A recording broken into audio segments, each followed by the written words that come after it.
In fiery exchanges, Nehru accused Mukherjee of being a liar, while Mukherjee called Nehru a dictator. Tempers ran high, debate was heated and impassioned, and furious oratory was witnessed in the parliamentary session described by a major newspaper as being the lowest level of parliamentary dignity. Hello everyone, my name is Tanya. Welcome to the YouTube channel of LegalEdge. And in today's book talk, we are talking about 16 Stormy Days by Tripurdaman Singh, the story of the First Amendment to the Indian Constitution.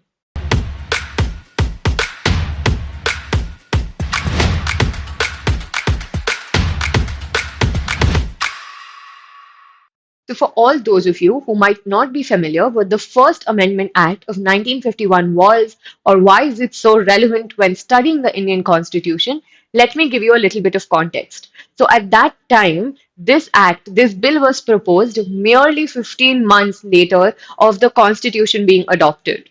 The government had a lot of ideas and plans of social reforms for the newly independent nation, and hence they decided to propose this bill, which effectively altered Article 15, 19, 31, brought in the ninth schedule, and had a lot more clauses to the constitution. Upendra Bakshi, a renowned jurist, also calls this as the second constitution. A lot of famous litigation cases had come during this period, like the Romesh Thapar case, the Champakan Durai Raja case, the Kameshwar Singh case. And as we talk about this book, I assure you, you're going to get a lot more context of what happened when the bill was proposed and how it came into being. So before we go further into discussing the details of the book, allow me to introduce the author. Tripurdaman Singh was born in 1988 in Agra. He has an MPhil in Modern South Asian Studies, a doctorate in history from the University of Cambridge. He has already written a book before known as The Imperial Sovereignty and Local Politics. He has read international studies and politics at the University of Warwick. He is a British Academy postdoctoral fellow at the Institute of Commonwealth Studies, University of London. He is a fellow at the Royal Asiatic Society, and all of this is extremely relevant because as you read the book, you're going to see that the book comes from a very researched point of view. It is written in a very scholarly manner, and now you know why. The one of the benefits of the book is that since it comes from such a researched mind, there are also all the citations available for whatever he has, wherever he has taken his sources. So if any of you is interested in doing a further reading or a more detailed study about the Indian Constitution or the First Amendment, then you will have your resources also available, right? So, if I had to summarize the book, since it is a non-fiction book and it has a lot of research that goes behind it, I think I would categorize these four major questions that have been answered in the book. The first is, how did fundamental right, the pivot or the axis around which the Constitution was drafted, how did they become such a point of contention? Right? What happened in the build up or before this amendment being proposed that the same had to be drafted?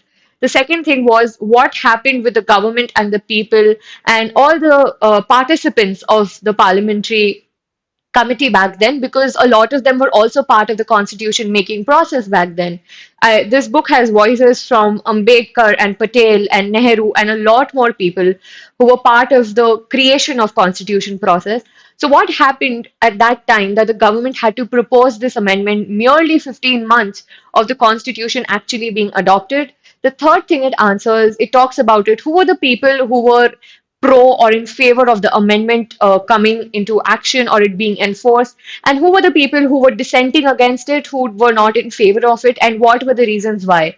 So there is also a lot of discussion about how different state governments, high courts, judges, people of the bar association, all the people and their voices, and how they have weighed in with the amendment when it was in discussion, when the discourse around it was happening. And lastly, it talks about what was the consequence of this amendment. So it's an interesting read, obviously extremely informative, especially if you're a law student. So, as the title suggests, with non-fictions, it is slightly easier to ascertain what the book is going to hold. So, the book talks about the 16 stormy days, last 16 days of this bill being passed and becoming an act, and the amendment actually coming into force. So, the bill was proposed on 2nd May 1951 by Mr. Nehru into the parliament, and it was finally approved and passed on 2nd June of 1951. So the significance of the title is directly relevant to all the discussions and the upheaval that took place while this was happening, all the different voices, all the debates that happened, what was the standing committee's opinion on it, what were all the members saying. And as the book itself says, lest no one be deceived, this was no storm in a teacup. So obviously there was a lot of discussions around it, and that is what the title also suggests, and that is what the book is about. So, not to give a lot away with the content of the book, but the title of all the chapters are given over here, and the titles are they're very aptly named, these chapters. So, as you can ascertain from the content list itself, the book covers everything from the idea or the inception of bringing the First Amendment to its eventual enforcement of it becoming an act, of it becoming being implemented, and the aftermath and the reaction of the populace and the courts and all the stakeholders involved. In fact, it covers things pretty well. And also at the time, all the other issues that were going on in the nation. India was in the nascent stage of its independence, of course. It was 1951. So everything that was happening with all the conflicts that were happening with East Pakistan and all the problems that were being faced in the south of the nation and all the governments and their opinions and how the courts had weighed in, all of it is covered over here. So it's a very interesting read, and that is what the book covers in its essence. So, what is the importance of the book, or why I think the book is relevant, is because A, if anybody wants a deeper understanding or appreciation of the First Amendment Act as well as the Indian Constitution and the parliamentary proceeding, this book has you covered around it. Also, if you're a law student, if you have interest towards the uh, legal fraternity, if you're part of this profession, if you're interested in law and legal studies, this book is also going to be extremely important. Like I said, there are a lot of important resources also mentioned in the book. So if you want a deeper study, you can always follow up on those citations, right? Along with that, a lot of current discourses that are happening in the country, be it around things like dissent, around which even Supreme Court judges are weighing in their opinions. So the First Amendment Act is extremely important in that context because the additions that were made to Article 19, Clause 2, with reasonable restrictions on freedom of speech and expression, the insight on how sedition was viewed back then and how it is implemented now, the conversation and the debate between was it the need of the government to have a little bit more way with how the constitution should be interpreted, or was it a necessity because we do require those social reforms since India was in that nascent stage of its independence, right? So all of these discourses are part of the book, and this discussion is there for you also to weigh in and have an opinion about that. Also, the First Amendment Act led to a lot of important judicial interpretations around it. So, when it started, the First Amendment, when it was challenged in the Shankari Prasad case, which eventually led to the happening of Keshwananda Bharti case, which is one of the most important cases when studying constitutional law, of course. So, all of this brings us to the importance of First Amendment Act, and this book is going to be um, important book when discussing all the stakeholders and all the other surrounding issues that led to the act eventually coming into force. So I think if you have any interest towards this, this might be an important book for you to read. So the book has already had a lot of rave reviews and it has been well acclaimed in a lot of circles. I personally thought that the book was well written. I thought it was well researched for one, and two, the vocabulary was rich, the writing was refreshing, and the narration was really smooth considering that it is an extremely academic discourse usually. So to give it such a refreshing take and turn it into a story, it was a very interesting take for me. I really enjoyed reading it.